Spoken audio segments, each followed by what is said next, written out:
What's up, guys? Today I'm going to make a little video kind of discussing what I'm planning on doing with the 300. I know that I'm not famous or anything, but I know that a few of you people have seen these videos and stuff. A little bit about the car. It's an 84 300ZX. I actually got the car for free from a family member.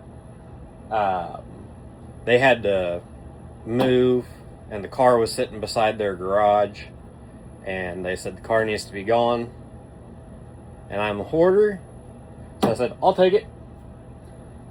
That was about 5 years ago.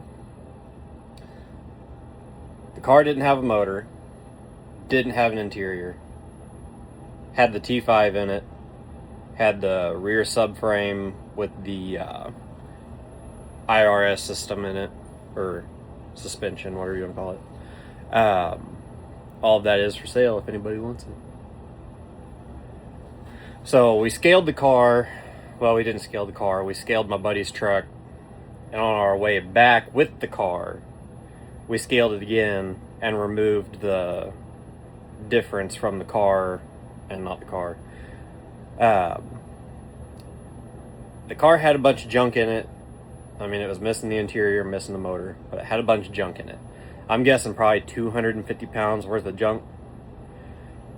With that being said, the car, I think, scaled at like 1,600 pounds, if I remember correctly. It's 5 years ago, so forgive me. That's a light car. I'm not rich. I'm going to be doing all of this on a major budget. So I've got an old C10, it's an 86, two-wheel drive long bed. Truck's been sitting for a while. I pulled the motor out of it, pulled the trans out of it, sold it, planned on making a race truck out of it, because, you know, ADHD brain says, hey, let's make a race truck, and then it says, hey, let's do something else, let's do something else, let's do something else. Motor came out of it. I had put the motor in it about 4 years prior to stopping driving it every day. I bought a car. I work like 45 minutes from home, so daily driving a C10 that gets about 11 to 12 miles to a gallon is not the best idea. Pulled the motor out of it, put it on the engine stand, and it sat there since. Well, that was a 355 that I had picked up from an old guy, just an old Circle Track engine builder guy. This was just kind of a stock job that he did. In between engine builds, he would build stock motors or stock-ish motors for people. It's a 355. I don't know if you can see down there or not, but it says 30 on the piston. Piston's got a little bit of surface rust that was starting. I put transmission fluid in the other cylinders. That one was at the top of the stroke. So I guess some antifreeze or something settled into that cylinder and decided to crust up a little bit. But anyways, so it's a 355, flat top pistons, and the 4-valve relief. So I mean, it is what it is. But it had a mild cam in it. It was a 457 lift, 218 duration, and a 110 lobe separation. It's an old Elgin cam. Turns out the reason why the truck ran a little rough is because it was starting to wipe some cam lobes. I don't know how easy it's going to be to show you, but this lobe right here is rounded off. This one's got a nice pointed pinnacle on it, and there's several of them throughout here that have some rounded off tops. Like that one, you can see it's rounded off. That one's sharp. They're all supposed to be kind of sharp peak. So that was going bye-bye. And then the cam bearings, they got a little scratch on them. I'm gonna pull the motor the rest of the way apart. Right now I've just got the heads pulled off of it. I don't know that you'll be able to see in there even, but you can see there's some scratches in there. Not amazing, not horrible though. But the truck was starting to lose oil pressure. I'm a little bit scared that the mains or rod bearings might be a little hurt, but the motor wasn't making any noise. So I'm hopeful on that. It had about 10 psi at hot idle. A little sketchy, but it is what it is. And like I said, this is going to be a budget motor. It's a factory roller block, so I'm going to put a factory styled roller cam in it to save money there, because I can run LS7 lifters with the dog bone lifter retainers, lifter guides, whatever you want to call them, and then use the spider hold downs for those bars. And then like I said, budget. I've got some 993 heads that were on this. They're big 76 cc combustion chambers with the pistons that are in it. The old guy told me that it was about 9.5 to 1. I don't know that that's right. I would say it's probably more like 9.92, somewhere in that range. I'm going to try and pick up some cheap dome tops or something, maybe off of Marketplace. But those 993 heads, they're pretty good flowing stock heads. They just got big chambers, so they don't make a lot of compression. I might go in and clean up the ports a little bit, maybe open them up a little bit, at least gonna port match them, and then clean up the casting flash. So that'll be hopefully worth a few horsepower. I might do a home valve pocket, or not valve pocket, but the spring pocket, cut those out a little bit, maybe shorten the valve guides so that there's a clearance in between the valve seals and the valve keepers.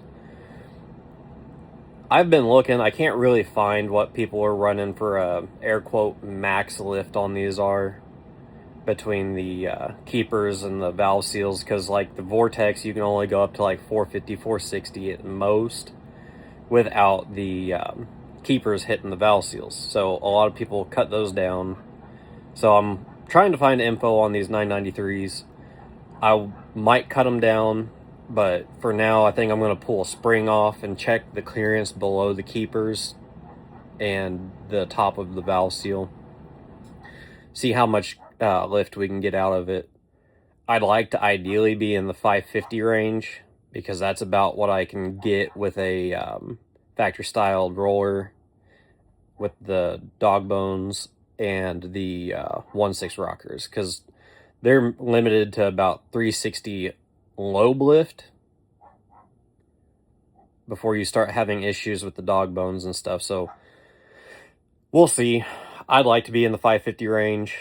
I'm going to run this motor on E85 because I don't have money for race gas, and who wants to burn race gas in a street car anyways? And I want to have fun with this thing on the street.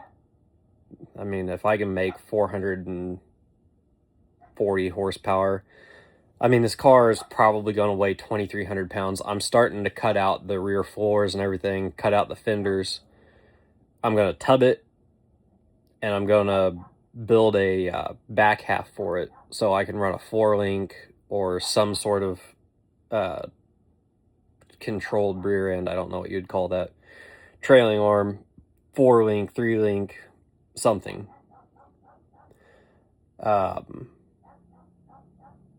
And then I'm going to try and stick this 350 in there. I've got a turbo 400 to put behind it.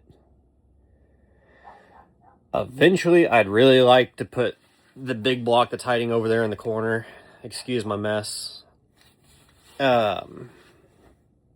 Just at this point in time, it's not feasible to do a big block. Big blocks cost a lot of money to build. I say that. You can build them cheap. For the way I want to build the big block, it's not cheap. So I'm going to do this motor first, get the car back on the road.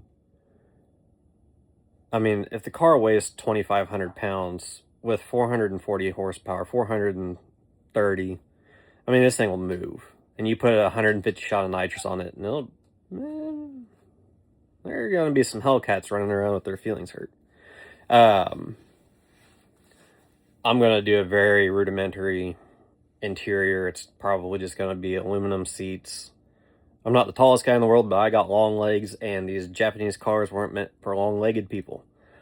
Probably do an aluminum dash or some sort of sheet metal dash. And then it's probably going to get a roll bar with down bars. I'm probably not going to do a full cage, but I'm just going to do that to strengthen up the frame since I am cutting the back of the car out. And then I've got a 9-inch over there standing up.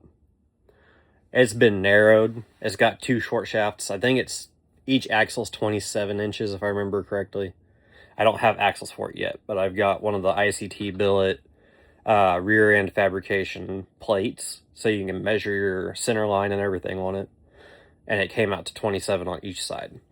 So I've got to get axles for it so I can get it under the car and get it rolling again. Because currently, it's on jack stands. Because what project doesn't deserve to be on jack stands? I think that's about it for this video, guys. Just kind of wanted to say what I'm doing. I'm going to keep it super budget. And hopefully you guys enjoy this. And I'll be posting more videos, hopefully in the next week or so. I tore this motor apart because I got excited. I got it home and I was like, ooh, I'm going to tear it apart. Didn't video it. So, I mean, it is what it is. I pulled the intake and the heads off. It's nothing major. Definitely want to kind of chronicle the bottom end pulling, or the bottom end being pulled apart. That way you guys can see it and kind of see what I'm looking at and the process that I'll be going through to inspect everything. Thanks for watching, guys. Please subscribe and like the video. I don't expect to make it big, but having people follow along and watch is cool. Thanks, guys. Bye.